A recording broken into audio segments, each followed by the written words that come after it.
Well, we'll stay with U.S. car makers, and Ford is cancelling plans to build a plant in Mexico in favour of creating more jobs in the United States. Now, Ford's CEO says his decision was partly down to President-elect Donald Trump, who says he's creating a more business-friendly environment. Arabella Munro reports. This city in Mexico was expecting a new $1.6 billion manufacturing plant. Now, that plan's been scrapped. And people living in San Luis Potosí say Ford's decision sets a damaging precedent.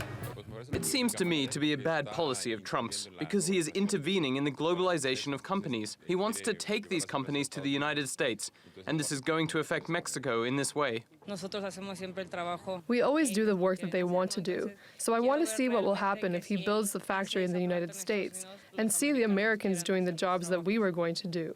And of course, it affects us a lot because people who do not work here were going to have the opportunity, and now they no longer will. Mexican authorities insist Ford will repay all costs for the plant, but their response was more muted. Without a doubt, we would have loved the investment to have come to fruition. We understand that the market and the business plans of companies vary according to different circumstances. Ford says it's adding 700 jobs at a factory in Michigan as part of a $700 million investment plan. We're also encouraged by the pro-growth policies that President-elect Trump and the new Congress have indicated that they will pursue.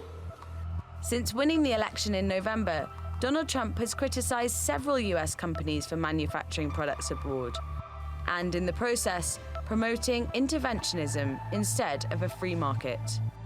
Arabella Munro, TRT World. And TRT World's editor-at-large joins me now from Paris, Craig Capitas. Craig, it's going to cost, in the long term, it's going to cost them more to move these jobs to the United States. I don't know the figures, I know you have them. What is Trump promising to compensate for that? Trump's promising two things: lowered tax rates, cutting all these regulations. And the Ford boss, Mark Fields, has said that these policies have played a role in moving the factories north of the Rio Grande. But that's what we're hearing publicly. What's going on behind the scenes, Matthew, is that many of these jobs that are coming back are going to be jobs for robots. A $700 million plant only employing 700 people, that says robots. Now, they also have a problem with wages because the wage down in Mexico is roughly $10 an hour in an auto factory. In a union factory in the States, it's about 29. So you do the math. But these automotive decisions that are made by the big car companies are based entirely on Trump's promises and his popularity in the polls. When these numbers drop, well, let's see what the auto companies will do then. Okay, and how is he doing in the polls at the moment?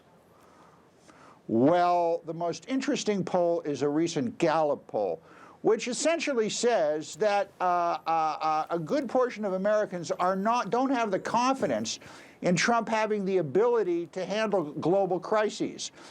They feel that he's going to be unable to use the military wisely. And perhaps most important of all, he doesn't have the capacity to prevent major scandals within his upcoming administration, which leads us to the story of Joey No Socks. Right, Joey. Sorry, is this a Goodfellas story? Joey No Socks, who was on stage with Trump in his New Year's Eve extravaganza in Florida over the weekend. Joey No Socks Cinque is the owner of the American Academy of Hospitality Sciences. He was convicted in 1989 on a felony charge, stolen artwork, and he's also a self-professed running buddy of the late mob boss John Gotti and the boys in Cleveland and New York. Now, let me tell you something, Matthew. If you're going to pal around with Joey No Socks, you want to meet him in a dark alley or in a pool hall run by Johnny Meatballs. You don't put him up on a stage. The feeling is that this kind of guy is going to be giving Trump advice going forward, and that's freaking a lot of people out. Something tells me Johnny Meatballs is a real character in your life, Craig.